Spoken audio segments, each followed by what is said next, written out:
Hi guys, IPL last స్టేజ్కి వచ్చేసింది. ఒకే ఒక స్పాట్ ఉంది, 4వ place.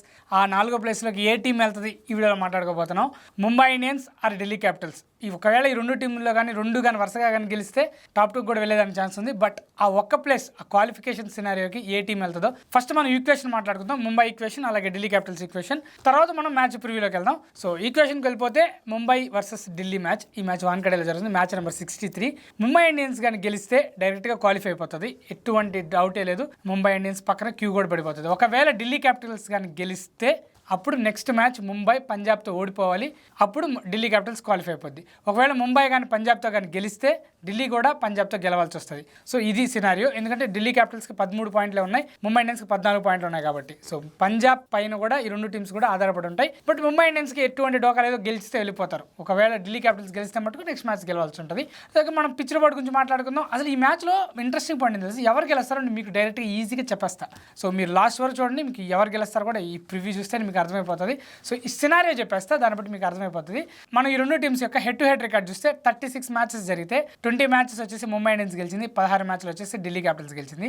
So head to head record పరంగా అయితే ముంబై ఉంది, అలాగే ఇప్పుడున్న ఫామ్ పరంగా ముంబై ఉంది. లాస్ట్ టైం వీళ్ళిద్దరికి 2020లో జరిగిన మ్యాచ్లో కూడా ముంబై ఓడిపోయే మ్యాచ్ కంబ్యాక్ చేసి గెలిచింది ఢిల్లీ క్యాపిటల్స్తో. సో అన్నిటి పరంగా ముంబై ఉంది. క్లాస్ దాకా కూడా మీకు సినారియో చెప్పేస్తాను. ఎందుకంటే ఎవరు గెలుస్తారు అంటే వాన్కడేలో డ్యూ ఉంటుంది కాబట్టి 200 కొట్టినా కూడా ఈజీగా చేస్ చేస్తారు. సో ముంబై ఇండియన్స్ కానీ చేసింగ్ వస్తే ముంబై ఇండియన్స్ 100% మ్యాచ్ గెలుస్తుంది, 99% మ్యాచ్ గెలిచేస్తుంది.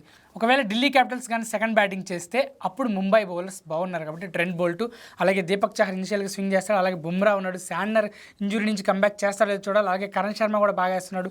సో వీళ్ళకి బౌలింగ్ బాగుంది కాబట్టి Mumbai Indians Delhi Capitals second batting చేస్తే అప్పుడు, ఎందుకంటే ముంబై ఇండియన్స్ బౌలింగ్ బాగున్నా కూడా డ్యూ ఉంటుంది కాబట్టి, సో ఢిల్లీ క్యాపిటల్స్ దాన్ని అడ్వాంటేజ్ చేసుకొని చెస్ చేయగలగాలి. సో అది ఒకవేళ ముంబై ఇండియన్స్ సెకండ్ బ్యాటింగ్ వారు వన్ సైడ్ అయిపోద్ది, ముంబై ఇండియన్స్ గెలిచి క్వాలిఫై అయిపోతుంది 99%. ఒకవేళ ముంబై ఇండియన్స్ చేసింగ్లో కానీ ఓడిపోయింది అంటే మటుకు ఖచ్చితంగా అది క్రెడిట్ ఢిల్లీ బౌలర్స్కి ఇవ్వాలి. సో స్టార్ట్ అయినప్పటి నుంచి ఢిల్లీ క్యాపిటల్స్ బౌలింగ్ ఎలా ఉందో కూడా మనం చూస్తాము. నటరాజన్ పవర్ ప్లేలో వేయడం అనేది అది చాలా క్వశ్చన్ మార్క్ అని చెప్పాలి. ఢిల్లీ క్యాపిటల్స్ ఖచ్చితంగా ముస్తఫిజును కానీ షమీరాన్ కానీ ఖచ్చితంగా ఒక డ్రాప్ చేయాలి, ఎందుకంటే ముఖేష్ చాలా బాగా వేస్తాడు పవర్ ప్లేలో. సో కాబట్టి ముఖేష్ని పవర్ ప్లేలో వేయించుకొని నటరాజన్ డెత్ వరకు యూజ్ చేసుకుని ఆ యార్కర్లతో ట్రై చేపించి యూజ్ చేసుకుంటే బెటర్ ఉంటుంది. అందులో ఈ మ్యాచ్లో స్పిన్నర్స్కి పెద్ద యూజ్ ఉండదు. ఇక నటరాజన్ అయితే ఖచ్చితంగా డెత్ బౌలింగ్ యూజ్ చేసుకోవాలి ఢిల్లీ క్యాపిటల్స్, అక్కడ యార్కర్స్ ఎగ్జిక్యూట్ చేస్తే బెటర్ ఉంటుంది. ఇక పార్ స్కోర్ వచ్చేసి 180 నుంచి 200 ఉంటుంది ఫస్ట్ బ్యాటింగ్ చేసే టీం. టాస్ గెలిచిన టీం ఆబ్వియస్గా చేసింగే, దాంట్లో బ్లైండ్గా వెళ్ళిపోతారు, ఎందుకంటే వాన్కడే గ్రౌండ్, బ్యాటింగ్ పిచ్, అలాగే చేసింగ్ బాగా అనుకూలిస్తుంది కాబట్టి. ఈ మ్యాచ్లో రోహిత్ శర్మ తన స్టాండ్ ఆల్రెడీ లాంచ్ అయింది. సో తను ఫస్ట్ టైం అయితే ఆడుతున్నాడు వాన్కడేలో. స్టాండ్ లాంచ్ అయిన తర్వాత కాబట్టి రోహిత్ శర్మ నుంచి కూడా పెద్ద ఇన్నింగ్స్ రావచ్చు. మీ హార్దిక్ పాండ్యా కెప్టెన్సీ ఎలా ఉంటుంది, అక్షర్ పటేల్ కెప్టెన్సీ కొంచెం బాగా వీక్గా అయింది అనేది న్యూస్ వస్తుంది. ఫీల్డ్ ప్లేస్మెంట్స్ కరెక్ట్గా లేవు, బౌలర్స్ యూస్ చేసేదానికి కరెక్ట్గా లేదు.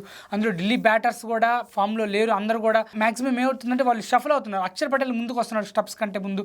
సో అక్షర్ పటేల్ ఒక 10 ఓవర్లకు ముందే వికెట్లు పడిపోయినప్పుడు అక్షర్ పటేల్ వస్తే బాగుంటుంది, కానీ 10 ఓవర్ల తర్వాత అయితే స్టెప్స్ వస్తేనే బెటర్ ఉంటుంది, ఎందుకంటే స్టెప్స్ మంచి హిట్స్ కొట్టగలరు కాబట్టి. సో ఇక్కడ కేఎల్ రాహుల్ ఓపెనింగ్ వస్తే డూప్లెసిస్ స్ట్రగల్ అవుతున్నాడు, వీళ్ళకి ఓపెనింగ్ పార్ట్నర్షిప్ కూడా కన్ఫ్యూజ్ అవుతా ఉంది. మేబీ డూప్లెసిస్ని డ్రాప్ చేసి కరుణ్ నాయర్ని ట్రై చేయొచ్చు, ఎందుకంటే కరుణ్ నాయర్ కూడా మంచి ఇన్నింగ్స్ ఆడాడు ఇంతకుముందు ముంబై ఇండియన్స్ జరిగినప్పుడు. బుమ్రాన్ని బాగా ఆడాడు, అలాగే బోల్ట్ని, దీపక్ చహర్ని అందరినీ కరుణ్ నాయర్ బాగా ఆడాడు కాబట్టి ఆ చేంజెస్ అయితే ఖచ్చితంగా అవసరం ఢిల్లీ క్యాపిటల్స్ తరఫున. బట్ చూడాలి మనం అవి ఎలాంటివి చేస్తారనేది. ఇక ముంబై ఇండియన్స్కి వచ్చేస్తే బెయిర్స్టో, అసలంక వీళ్ళందరూ వచ్చేసి ప్లే ఆఫ్స్ నుంచి అవైలబుల్ ఉంటారు. విల్ జాక్స్, రికల్టన్ ఈ మ్యాచ్కి అవైలబుల్ ఉంటారు, ఈ మ్యాచ్కి నెక్స్ట్ మ్యాచ్కి కూడా అవైలబుల్ ఉంటారు. ప్లే ఆఫ్స్కి క్వాలిఫై అయ్యేంత వరకు 14 మ్యాచ్లకు కూడా లీగ్ మ్యాచెస్కి అవైలబుల్ ఉంటారు వీళ్ళు. సో ప్లే ఆఫ్స్ క్వాలిఫై అయితే అప్పుడు బెయిర్స్టో వీళ్ళు వస్తారు కాబట్టి ప్లేయింగ్ 11 కూడా ఇదే ఉంటుంది. సో ప్లేయింగ్ 11 కూడా చెప్తాను చూడండి. Rickelton, Rohit, one down Surya కానీ, జాక్స్ కానీ, అంటే అక్కడ 4 అయిపోయారు.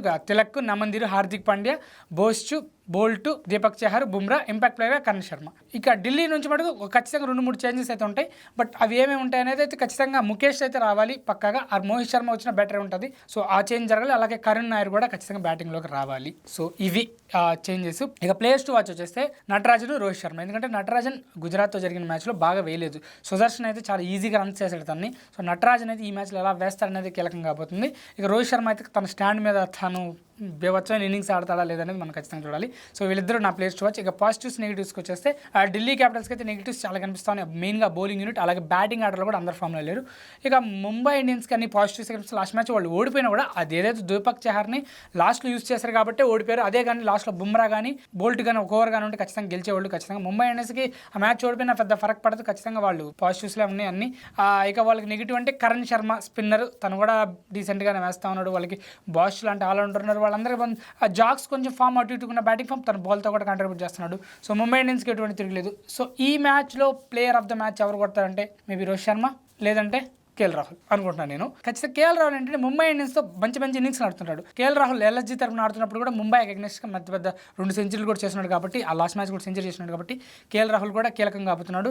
వీళ్ళిద్దరిలో ఒకరికైతే ప్లేయర్ ఆఫ్ ద మ్యాచ్ వస్తుందని నేను అనుకుంటున్నా. సో అది ఈ వీడియోకి ప్రివ్యూ. మీకు అర్థమైపోయి ఉంటుంది ఖచ్చితంగా ఏ టీం గెలుస్తుంది, ఏ టీం ఛాన్స్ ఉంటుంది. మీకైతే ఖచ్చితంగా సినారియో అర్థమైపోయి ఉంటుంది. ఖచ్చితంగా మీరు వీడియోని లైక్ చేసి ఛానల్ అయితే సబ్స్క్రైబ్ చేసుకోండి.